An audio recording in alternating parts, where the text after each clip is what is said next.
So, as we all know, the novel COVID-19 has been spreading a lot of havoc all around the world, and now that it's finally made its grand entrance in our country, here are a few tips to help you keep the virus at bay, help break the chain reaction, and hopefully flatten the curve.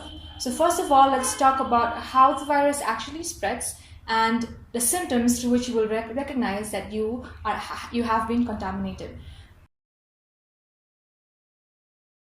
First of all, and most obviously, it spreads through contact, be it physical contact with a person who already carries the virus, or when you come into contact with a surface area, be it metal, be it doorknobs, anything that already has the virus on it. So here are a few symptoms. The main problem with the novel COVID-19 is that the flus are pretty similar with the normal flu. The symptoms would range from dry cough, fatigue, fever, difficulty breathing, even diarrhea in some cases.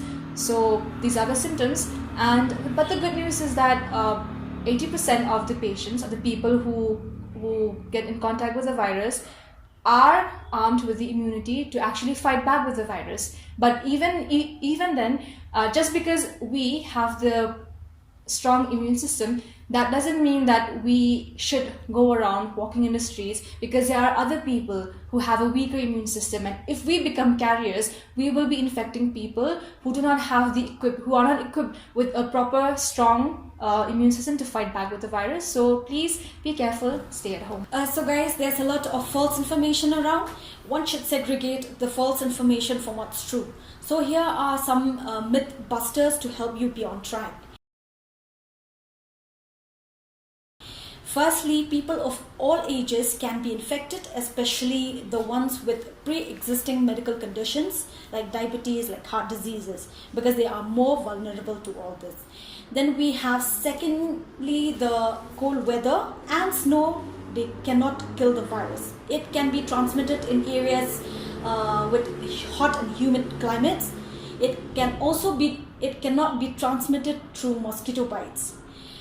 The hot shower, hot bath, rinsing your nose with saline, all these cannot prevent you from getting the virus. I've seen some people using hair dryers also, but to tell you, it is not effective in killing it.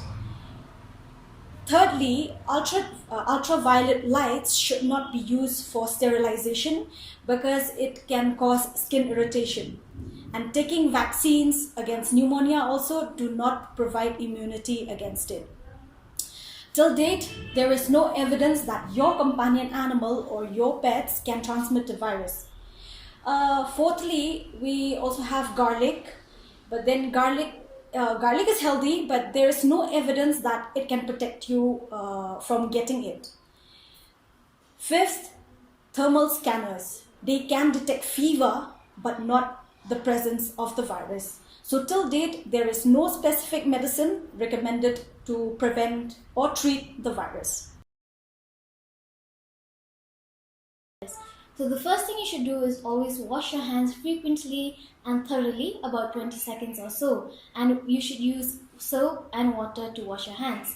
And you should also use alcohol-based sanitizer if in case soap and water is not available. You should avoid touching your face, that is your eyes, your nose, your mouth, and you should also cover your nose and your mouth when you're sneezing with either a tissue, or you could either flex your elbow like this so that the germs does not spread everywhere.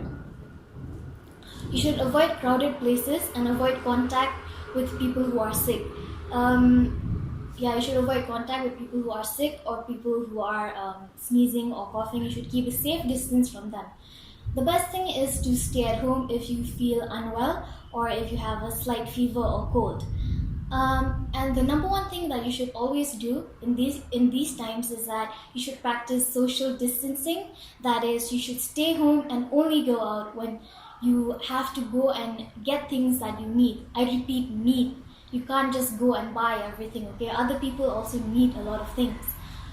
So, and if you have a fever and the symptoms of coronavirus, such as fever, cough, or difficulty breathing, you should seek medical care at the earliest. But You don't just go to a hospital or a clinic or seek a doctor. You should first and foremost call your healthcare provider first. About 1 out of every 6 people who gets the COVID-19 virus becomes seriously ill and develops difficulty in breathing. But most people, about 80%, have a higher chance of recovering without needing any special treatment. But that doesn't mean that just because you have a higher immune system, it doesn't give you the right to go outside and walk in the streets, because even if you have the higher immune system, the rest of the people who don't have a higher immune system, they might catch the virus from you.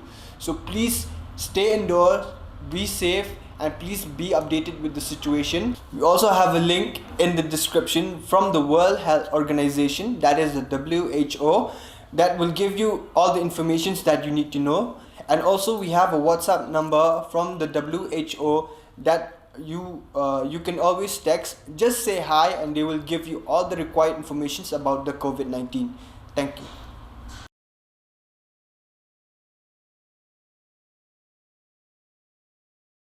We are in the hospital. Please stay home for us. We are at home. Stay safe. Stay healthy. Hi, I am at home for a better tomorrow. We are at home for the doctors and nurses. We are at home for a better world. We are at home for a change. We are at home. Let's fight this together. Stay safe. Yes, we are at home and we need to be safe. We are at home for a change. We are at home for a better world. The future depends on what you do today. So guys, you know the situation. So I mean, keep yourself at home, keep yourself safe, and do not go out unless it's absolutely necessary. I am at home and you should be too. Stay safe and wash your hands. I stay at home just like I am. Stay safe and keep the people around you safe as well. I am at home and my whole family is at home, for whole medical staff and doctors and nurses out there.